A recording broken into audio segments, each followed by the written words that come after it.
VAR ကဘောလုံးကိုဖျက်ဆီးနေပြီလား Okay MN4 ဘောမမပြန်လည်ပြီးတော့ကြိုဆိုလိုက်ပါတယ်2018မှာ VAR ကို World Cup ရဲ့ပထမဆုံးအချိန်မိတ်ဆက်ခဲ့ချိန်လူတိုင်းကဒါကဘောလုံးအတွက်တော်တော်လေးကြီးမားတဲ့ခြေလှမ်းလို့ထင်ခဲ့ကြပါတယ်ဒါရဲ့မှားနေတဲ့ဆုံးဖြတ်ချက်တွေကိုပြင်ပေးမဲ့နည်းပညာဘောလုံးကိုပိုပြီးတရားမျှတစေမဲ့စနစ်လို့ထင်ခဲ့ကြပါတယ်ဒါပေမဲ့2026 World Cup ရောက်တော့ဇလန်ကပြောင်းသွားပါတယ်အာဂျင်တီးနားနဲ့အီဂျစ်ကို6မိနစ်အတွင်းပြန်လှန်ခဲ့တဲ့ပွဲဂျာမနီရဲ့ coach Nagelsmann က A-joke လို့ခေါ်ခဲ့တဲ့ဆုံးဖြတ်ချက် Trump ကိုယ်တိုင်ဝင်ရောက်ဖြေရှင်းခဲ့တဲ့ racket ကိစ္စဒီနေ့ဗီဒီယိုမှာဒီကိစ္စတွေကိုအပိုင်း၃ပိုင်းခွဲပြီးတော့ရှင်းပြပေးသွားပါမယ်အခုလိုဘောလုံးဗီဒီယိုနဲ့ပတ်သက်တဲ့ကိစ္စတွေကိုကျွန်တော်နဲ့အတူဆွေးနွေးခြင်းနဲ့ဆိုရင် subscribe လုပ်ထားခဲ့လို့ရပါတယ်ပိုင်းတဲ့အာဂျင်တီးနားနဲ့အီဂျစ်ရဲ့ဇလန်အာဂျင်နဲ့အီဂျစ်နဲ့ပွဲမှာအီဂျစ်ကအာဂျင်တီးနားကို2-0နဲ့ဦးဆောင်နေခဲ့ပါတယ်ဆာလက်ကဘောလုံးကိုလှမ်းပေးပြီးစီကိုကဂိုးသွင်းခဲ့ပါတယ်ဒါပေမဲ့မိနစ်အနည်းငယ်အကြာမှာ VAR ကဂိုးမသွင်းခင်ပေးရတဲ့မှာဖောင်းတစ်ခုရှိနေတယ်လို့ညွှန်ပြနေခဲ့ပါတယ်။ဒိုင်ကမော်နီတာကိုသွားကြည့်ပြီးတော့ဂိုးကိုပယ်ဖျက်ခဲ့ပါတယ်။ဒါကပထမဆုံးအငင်းခုန်စရာအချက်တစ်ခုဖြစ်နေခဲ့တာပါ။သုံးသက်သူတွေကတော့ဒါက VAR ရဲ့အာဏာစက်ထက်ကျော်လွန်နေတယ်လို့ပြောခဲ့ကြပါတယ်။ဘာလို့လဲဆိုတော့ VAR အရဖောင်းတစ်ခုကိုပြန်ကြည့်နိုင်တဲ့ PDF.play ဆိုတာကအခြေအနေမျိုးမျိုးရှိနိုင်ပါတယ်။ဒီဂိုးကိုပယ်ဖျက်ပြီးနောက်4မိနစ်အကြာမှာရိုမီယိုကဒုတိယဂိုးကိုသွင်းခဲ့ပြီးနောက်ထပ်4မိနစ်အကြာမှာမက်ဆီကတတိယဂိုးသွင်းကရမှတ်ညီနေစေခဲ့ပါတယ်။နောက်ဆုံးမှာအာဂျင်တီးနားက3-2နဲ့ပြန်လည်အနိုင်ရရှိခဲ့တာပါ။အီဂျစ်ရဲ့ coach ဖြစ်တဲ့ဟိုဆန်ဟပ်ဆန်ကပွဲပြီးနောက် FIFA ကိုပုံမှန်လင်းလင်းဆွဆွဲခဲ့ပါတယ်။ FIFA ကအာဂျင်တီးနားကိုဆက်လက်ရှင်သန်စေခြင်းခဲ့တယ်ဆိုတဲ့စကား analysis တချို့ကလည်းဟပ်ဆန်ရဲ့ကိစ္စကိုပုံမှန်လင်းလင်းထောက်ခံခဲ့ကြပါတယ်။ဒီကိစ္စမှာ VAR ကပွဲရလဒ်ကိုတော့ပြောင်းလဲစေခဲ့တာပါပရိသတ်တို့ရောဘယ်လိုမြင်ပါလဲအပိုင်းနဲ့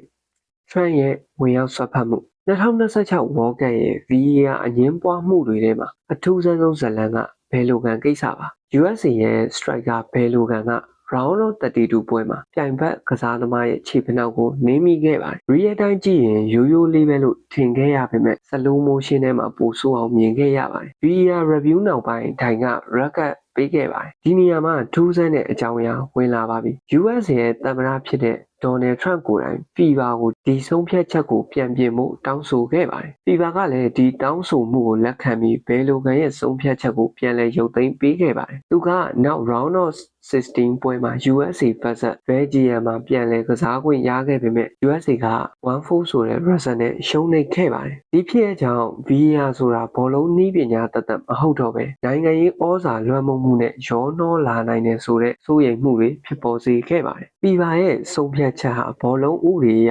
ဆုံးဖြတ်ချက်လားဒါမှမဟုတ်ဖိအားကြောင့်ဆုံးဖြတ်ချက်လားဆိုတာယနေ့ထိတိုင်ရှင်းရှင်းလင်းလင်းအဖြေမရှိသေးပါဘူး။အပိုင်း3မီလီမီတာ Justin နဲ့ဂျာမနီရဲ့ထံရ VAR အငင်းပွားမှုတွေရဲ့အခြေခံအုတ်မြစ်ကိုနားလည်ဖို့အရေးကြီးတဲ့အချက်တစ်ခုရှိပါတယ်။ offside ဆိုတာ factual decision ဖြစ်ပြီး penalty သို့မဟုတ် foul ball ဆိုတာက subjective decision ဖြစ်ပါတယ်။ offside technology ကယခုအခါမီလီမီတာအတိုင်းအတာအထိတိကျစွာတိုင်းတာနိုင်ပါတယ်။ အီရန်ရဲ့93မိနစ်မှာသွင်းယူနိုင်ခဲ့တဲ့ဂိုးကိုမီလီမီတာအနည်းငယ်ကြောင့် offside ဖြစ်ခဲ့ပြီးကိုလံဘီယာကစမ်းချက်ရဲ့ဂိုးကလည်းခြေချောင်းတစ်ချောင်း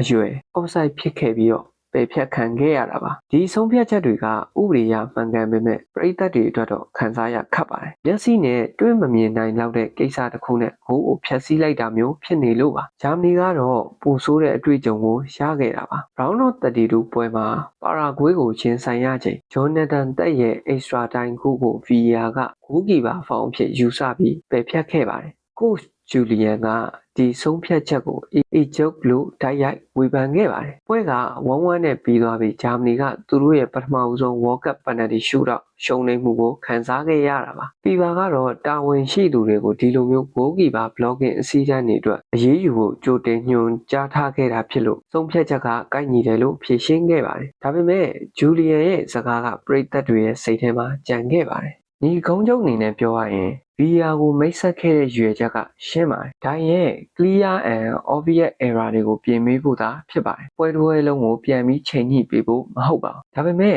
2026 World Cup မှာဖြစ်ပျက်ခဲ့တာတွေကိုကြည့်ရင်အာဂျင်တီးနားနဲ့အီဂျစ်ရဲ့ VR ကိစ္စ Trump ရဲ့ဝင်ရောက်ဆွတ်ဖက်မှုဂျာမနီရဲ့အီဂျုပ်ဆိုတဲ့ဆုံးဖြတ်ချက်ပြဿနာတွေကြောင့်နည်းပညာကပိုတိကျလာနိုင်ပေမဲ့ဘောလုံးရဲ့အရာသာကစားသမားတွေရဲ့ဝမ်းသာအားရမှုဒါတွေကိုဖျက်ဆီးနေပြီလားဆိုတဲ့ပရိသတ်တွေရဲ့မေးခွန်းတစ်ခုကကြံနေခဲ့တာပါ။ Quarter Final ကနေ Semi Final အထိဆက်လက်ကျင်းပသွားမဲ့ဒီ World Cup မှာVR ဆိုင်ရာညှင်းခုန်မှုတွေထပ်ဖြစ်လာနိုင်ပါသေးတယ်။ဒါပေမဲ့တခုသေချာတာကဘောလုံးလောကမှာနီးပညာနဲ့လူသားရဲ့စိတ်ခံစားချက်ကြားကရုန်းကန်မှုဟာဒီနေရာမှာရပ်တန့်နေမှာမဟုတ်ပါဘူး။ဒီဗီဒီယိုကိုကြိုက်နေတဲ့ like နှိပ်ပြီးတော့ subscribe လုပ်ထားပေးလို့ရပါတယ်။နောက်ထပ်ဘောလုံးနဲ့ပတ်သက်တဲ့အကြောင်းအရာများကိုလည်းဆက်လက်ပြီးတော့တင်ဆက်ပေးသွားပါဦးမယ်။နောက်ရက်မှာပြန်တွေ့ကြတာပေါ့